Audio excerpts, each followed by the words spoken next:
Hi guys, welcome back to Detailing on the Beast. So we're going to be working on the Ranger today. Now all around this truck I've got like tinted or coloured lenses on everything. So the fronts are all tinted, the rear's a complete replacement dark smoke unit. I've got tints on all the top, I've got the covers, the Perspex covers on the top and the front here. And the one area that lets this down are these. Now, I've never been able to get them out in terms of being able to wrap them or something like that or film them. And I'm not really that keen on the finish that you'd get with like a spray tint. So what I thought I'd do is have a look around, and I've come across these units on the internet and they pretty much identically match the units on the back. So today I'm going to show you how to get this unit taken apart, swap this whole lens assembly for something that's LED. So stick around, I'll show you how to do it, and then I'll show you the final results at the end of this video. So the first thing we've got to do is manipulate this mirror. Now you can do it from the controls in the middle, but it's easy enough just to push this down at the bottom as far in as it'll go. And then, now I've done this before, but you're going to need a trim tool, and what we're going to do is take this casing off. And there are a couple of clips, one around about here on the inside and one around about here, and they're two compression clips. So what you've got to do is push them down or push them up at the bottom and put some pressure to put the mirror cover backwards that way. So just to show you where them pinch clips are, that's one there, that square you can see, and you may have to move your mirror in and out to get to them, and the other one is there in the top corner. As I say, there are just two squeeze clips, so you squeeze them in using various trim tools, or flat blade screwdrivers will work, and then put a little bit of pressure on the lid, on the lip here, and that will pop out. Probably took me a couple of minutes per side to do this, just while I'm messing about trying to get it off, but be very careful, you don't want to break any of them clips.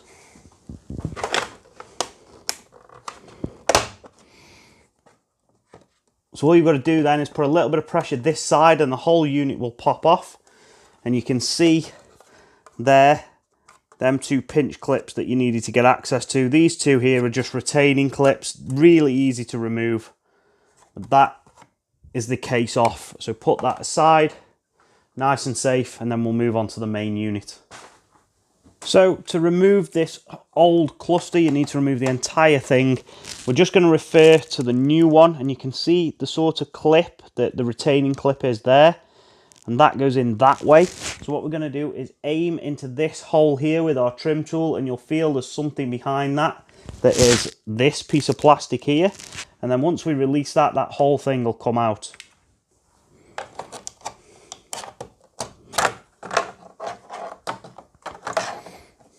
Now, these units are not entirely the same, so what you need to do is remove this rubber boot from this lens holder and remove that completely.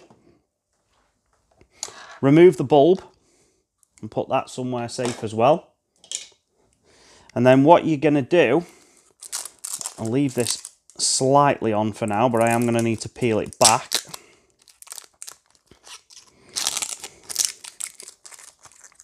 These are sealed units, and what you're going to do is use this as a bulb. So you're going to plug this into here.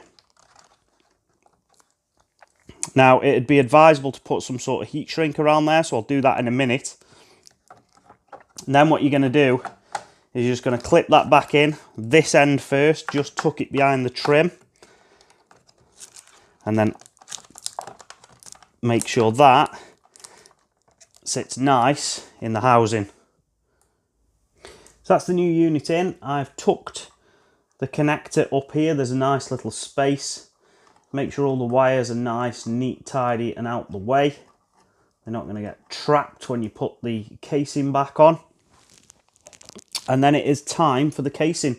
So we're going to start at the bottom. Now there are locating pins here, here, here and here, which are these across the bottom.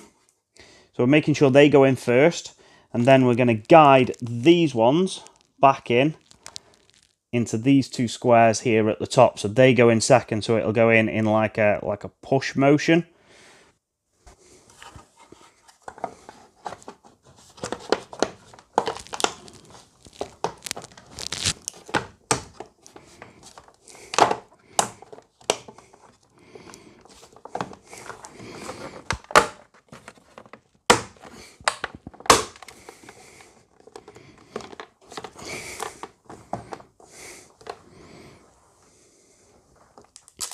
Make sure it's firmly in place. Remove the tape, and we're done.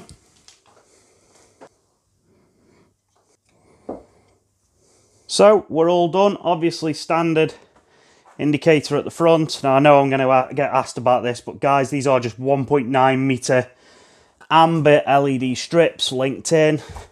Haven't done a video on that actually. I could do with doing so. The changed units at the back with the LED indicator, and now to top it all off, we have the sequentials on the wing mirror units themselves, and I think they look absolutely awesome. Much better than just a standard dome bulb.